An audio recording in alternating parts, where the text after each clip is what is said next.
لله الحمد لله وكفى وسلام على عباده الذين اصطفى أما بعد فأعوذ بالله من الشيطان الرجيم بسم الله الرحمن الرحيم إن عدة الشهور عند الله 12 شهرا في كتاب الله يوم خلق السماوات والأرض منها 4 حرم ذلك الدين القيم فلا تظلموا فيهن أنفسكم وقاتلوا المشركين كافة كما يقاتلونكم كافة واعلموا أن الله مع المتقين قال النبي صلى الله عليه وسلم أفضل الصيام بعد رمضان شهر الله المحرم أو كما قال عليه الصلاة والسلام۔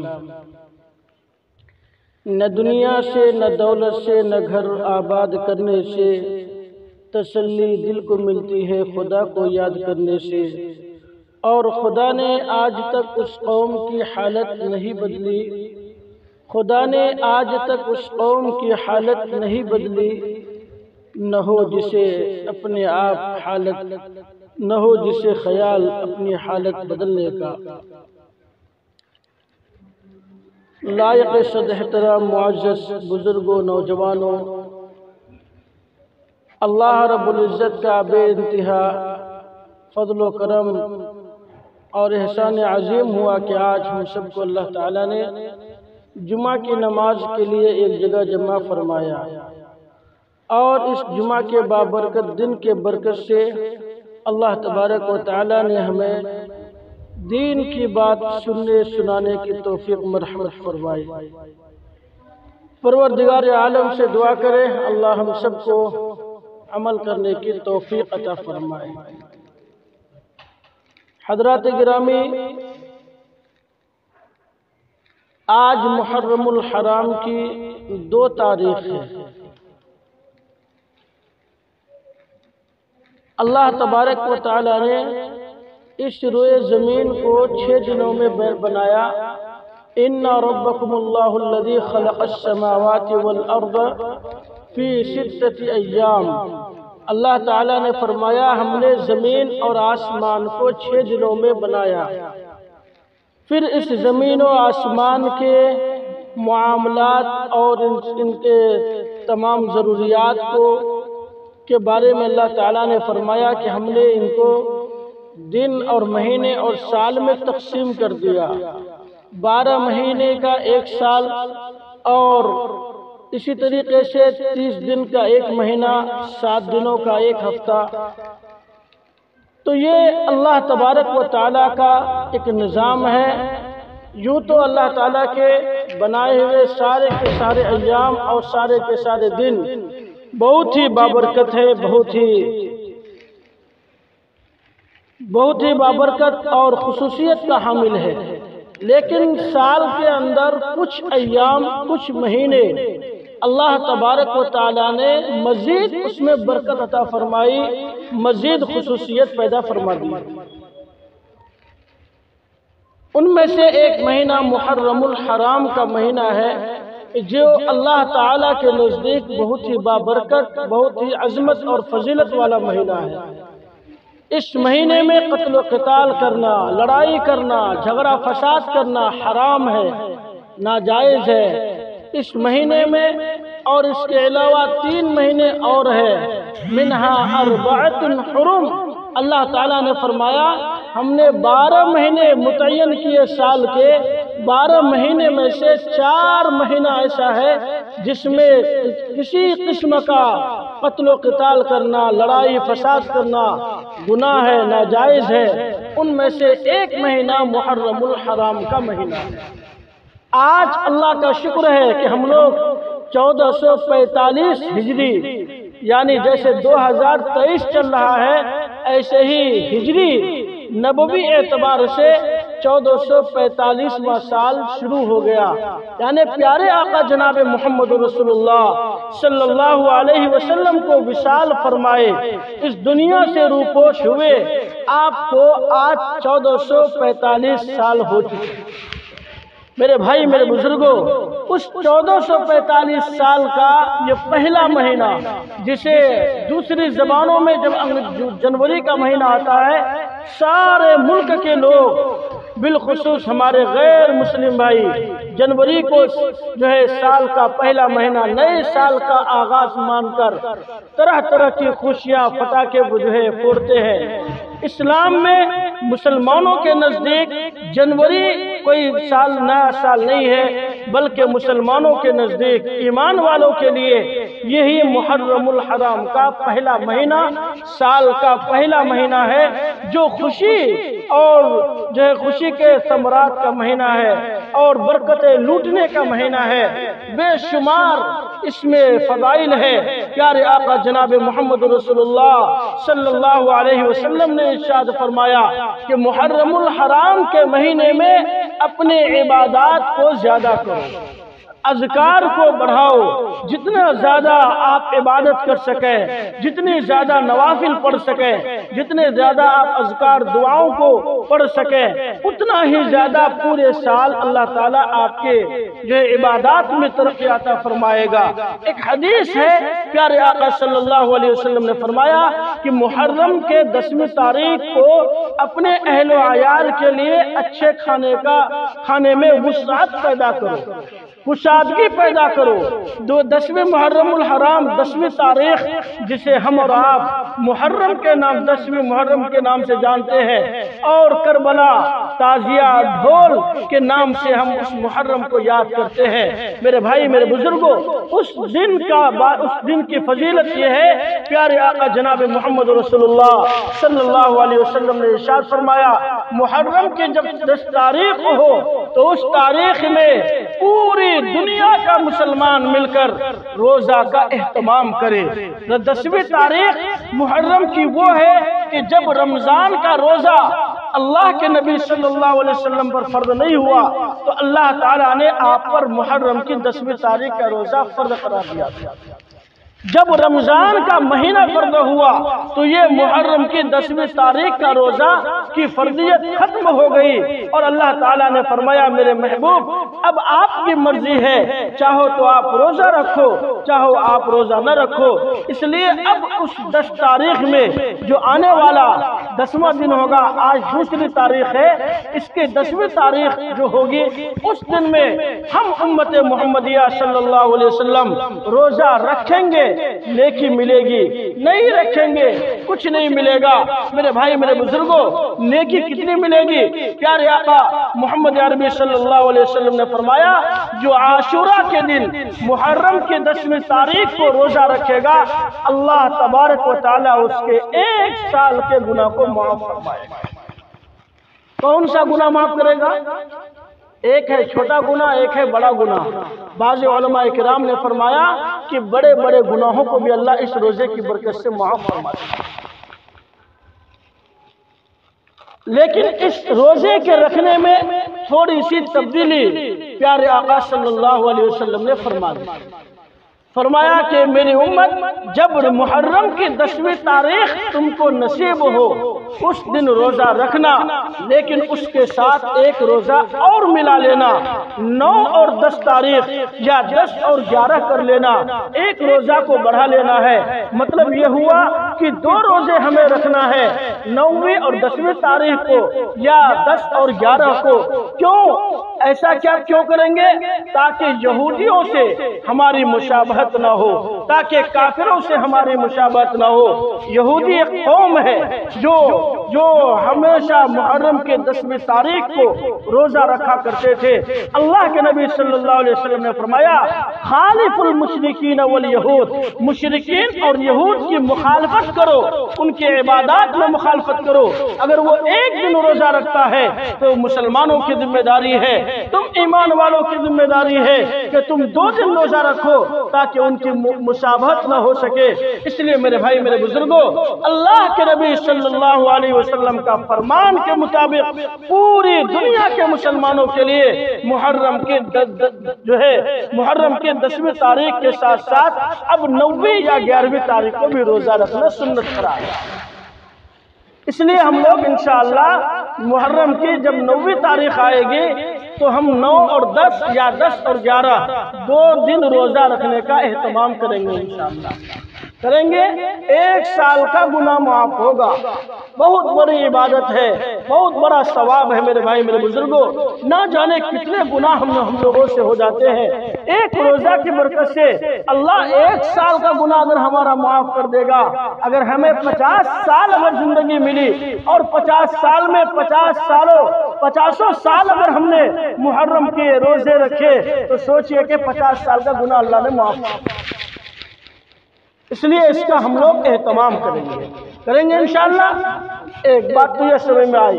دوسری بات، محرم الحرام کے تعلق سے جو اور دوسرے فضائل اور دوسری چیزیں بیان کی جاتی ہیں کہ محرم الحرام کی 10ویں تاریخ کو حضرت آدم علیہ السلام دنیا میں آئے اور اسی دن ان کی توبہ قبول ہوئی۔ اس طرح کی جو روایات ہیں ان کا احادیث میں قرآن میں کہیں ثبوت نہیں ہے۔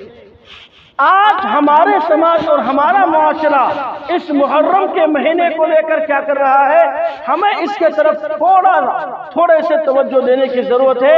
آج ہم معاشرے میں رہ کر ہمارے سماج اور ہمارے معاشرے کے نوجوان، ہمارے بھائی، ہمارے ماں باپ کن چیزوں کو انجام دے رہے ہیں۔ میرے بھائی میرے بزرگوں، یہ ایک ہے تعزیہ، ایک ہے ڈھول۔ یہ تعزیہ اور ڈھول اس کی جو ایجاد ہوئی ہے وہ کافروں سے ہوئی ہے۔ روافض نے اس کا ایجاد کیا۔ شیعہ ایک قوم ہے، ایک جماعت ہے جس کے بارے میں تمام اہل اور تمام علماء حضرات کا اتفاق ہے کہ شیعہ کافر ہے، وہ جہنمی ہے، وہ کبھی بھی مومن نہیں ہو سکتا، وہ کبھی بھی ایمان کی حالت میں موت اس کی نہیں آ سکتی، وہ ہمیشہ کے لیے کافر ہے۔ اس جماعت نے یہ تعزیہ والی شکل کو اختیار کیا اور یہ تعزیہ کی صورت نکالا۔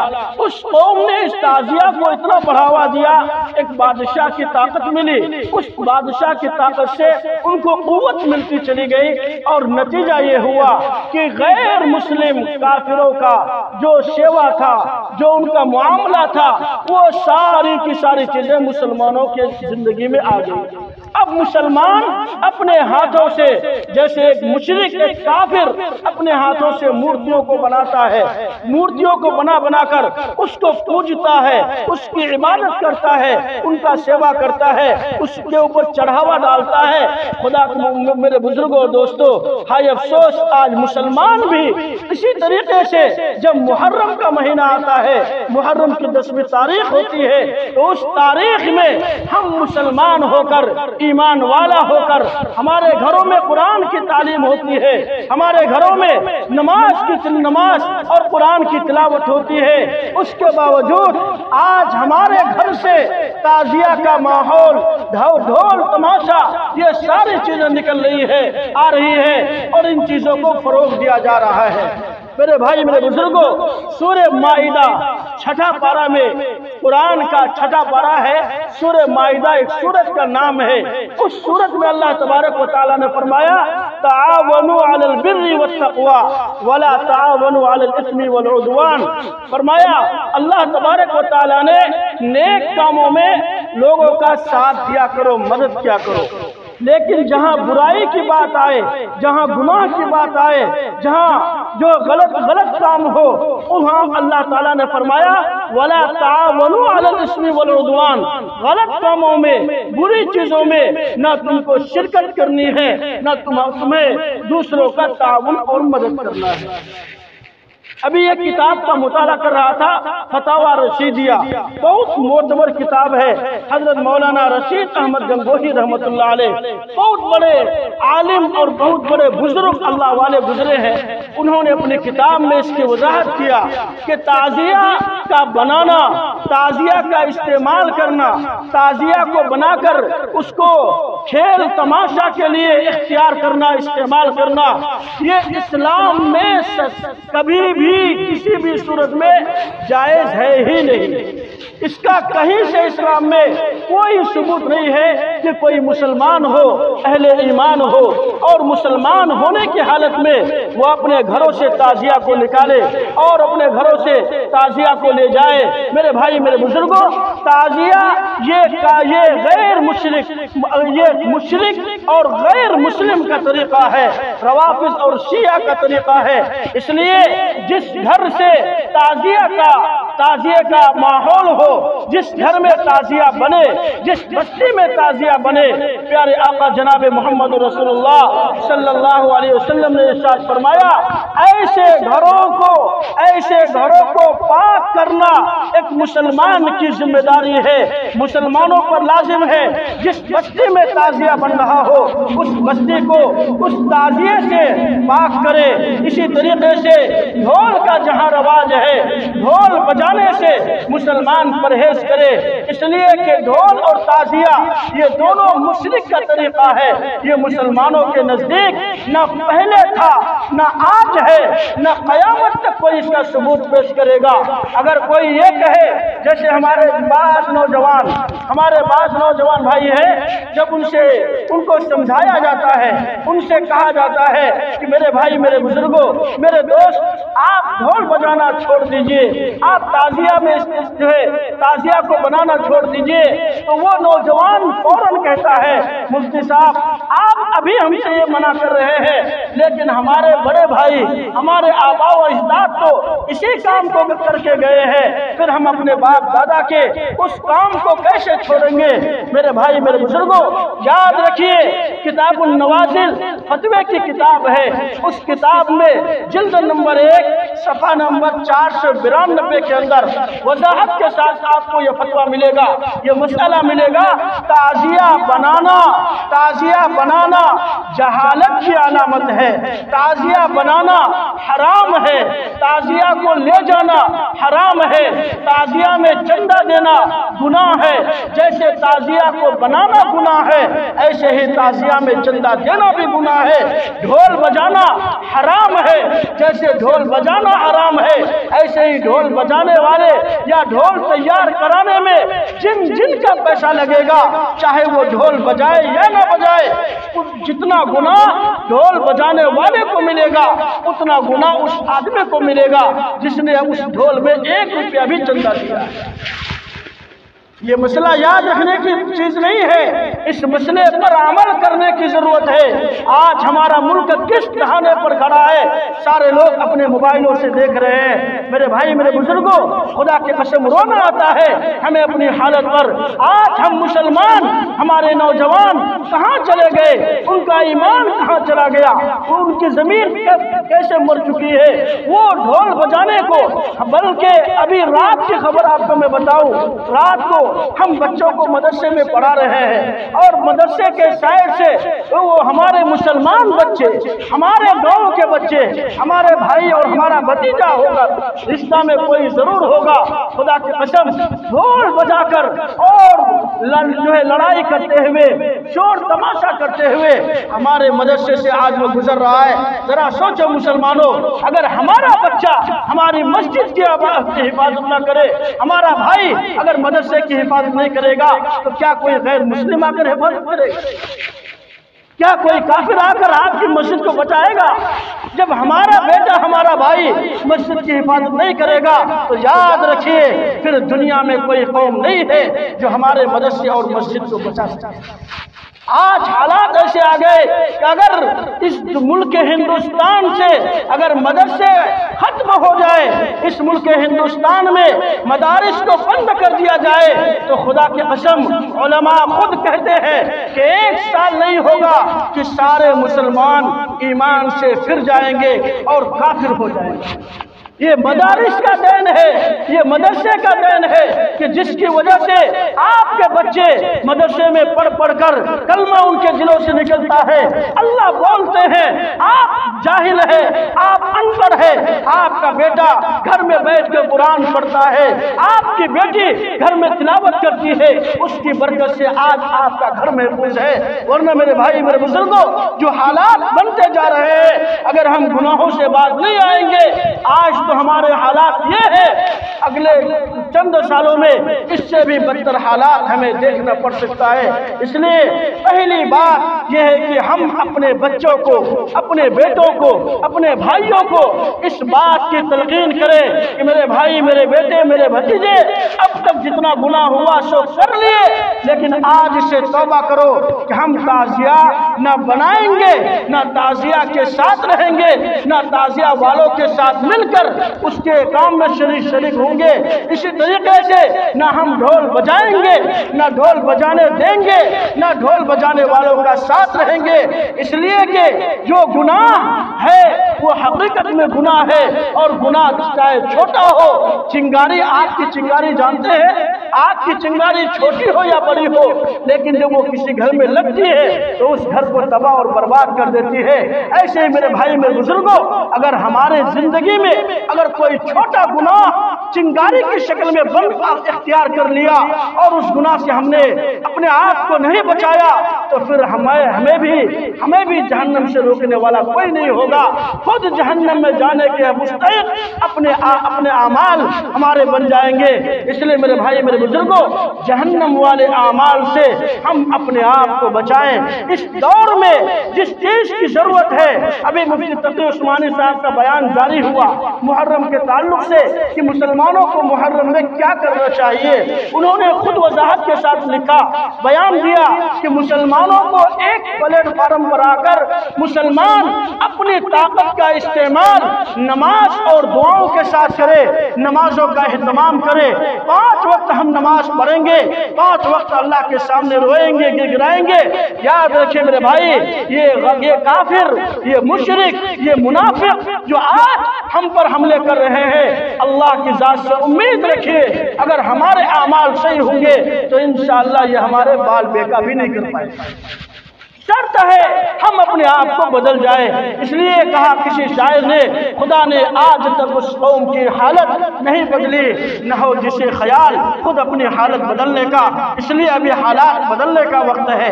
ہم اپنے آپ کو روکیں، اپنے آپ کو روکیں، اپنے بچوں کو روکیں، گناہ کا کام نہ خود کریں نہ دوسروں کو کرنے دیں۔ اس لیے کہ اگر آپ نے اپنے بچوں کو گناہ سے نہیں روکا، آپ باپ ہو کر اپنے بیٹے کو منع نہیں کر رہے ہیں۔ یاد رکھیے، جتنا گناہ آپ کے بیٹے کو ڈھول بجانے پر ملے گا، اتنا گناہ آپ کو صرف اس وجہ سے ملے گا کہ آپ اس کا باپ ہیں۔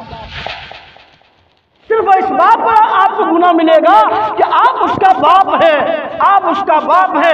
تو آپ کا بیٹا، آپ نے اپنے بیٹے کی تربیت کیوں نہیں کی؟ کل قیامت کے دن سارے لوگوں کے سامنے اللہ تبارک و تعالی آپ سے پوچھ لے گا، اے میرے فلاں بندہ، تیرا بیٹا ڈھول بجا رہا تھا، تیرا بیٹا تازیہ بنا رہا تھا، تم نے وہاں ذرہ برابر توجہ نہیں دیا اور یوں کہا بیٹا جس کو جو کرنا ہوگا کرے گا، تم ڈھول بجاتے رہو، تازیہ بناتے رہو۔ اے میرے بندے، جا، آج تمہارے ساتھ یہ معاملہ ہوتا ہے کہ 19 فرشتے اس کو پکڑیں گے اور اس کو منہ کے بل گھسیٹ کر اسے جہنم میں ڈال دیں گے۔ بیٹا بعد میں جہنم میں جائے گا، باپ پہلے جہنم میں چلا جائے گا۔ یہ قرآن کی بات ہے۔